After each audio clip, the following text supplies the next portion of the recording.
જય મૃગેશ્વર।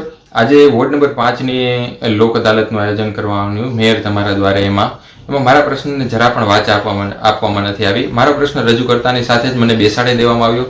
Standing committee chairman જયમીનભાઈ દ્વારા મારા પ્રશ્નને સાંભળવામાં નથી આવ્યો।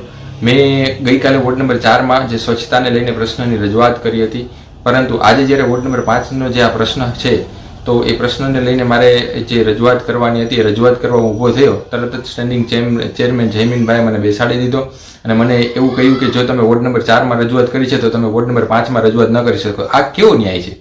જો દરેક નાગરિક છે કોઈ પણ પ્રશ્ન હોય તો એની રજૂઆત કરી શકે। કોઈ શિક્ષક સ્કૂલમાં પણ જ્યારે કોઈ પરીક્ષા ન દઈ શકતા હોય તો એના માટે એક સ્ટુડન્ટ રાખવામાં આવતો હોય, પણ જ્યારે કોઈ વ્યક્તિ બોલી નથી શકતા, એમને નથી ફાવતું, તો એમના વતી પણ હું ક્યારેક એમના વતી હું રજૂઆત કરતો હતો કે જે ગટર અને રોડના પ્રશ્ન છે એ રજૂ કરતો હતો, પરંતુ સ્ટેન્ડિંગ ચેરમેને મને બિલકુલ પણ આવા પ્રશ્ન રજૂ કરવા માટેની મંજૂરી ન આપી અને મને બેસાડી દેવામાં આવ્યો। ટૂંકા ગાળામાં જ્યારે મેયર આ પ્રશ્નનું સમાધાન કરવાના હોય ત્યારે મારી અગાઉ જ એક રજૂઆત હતી કે જે ચોમાસા પહેલાં જે આ રોડ રસ્તા રિપેરિંગ કરવા ગટરો ભરવી, એવી મારી અગાઉ જ રજૂઆત હતી। પણ જ્યારે લોક દરબાર સુધી જ્યારે 1 મહિનો થઈ ગયો છે છતાં પણ મારે એ રજૂઆત હતી કે તમને રજૂઆત કરેલી છે છતાં પણ આનો ઉકેલ નથી આવ્યો, તો મને લાગતું નથી કે ટૂંકા ગાળામાં કોઈના પ્રશ્નનું સમાધાન થાય।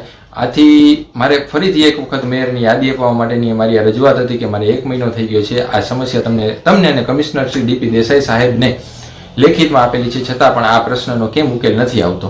તો આ લોક દરબારમાં પણ મને એવું લાગતું નથી, મારો પ્રશ્ન તમામ દબાવી દેવામાં આવ્યો છે, મને લોકશાહીનો કોઈ પણ ઉપયોગ થવામાં નથી।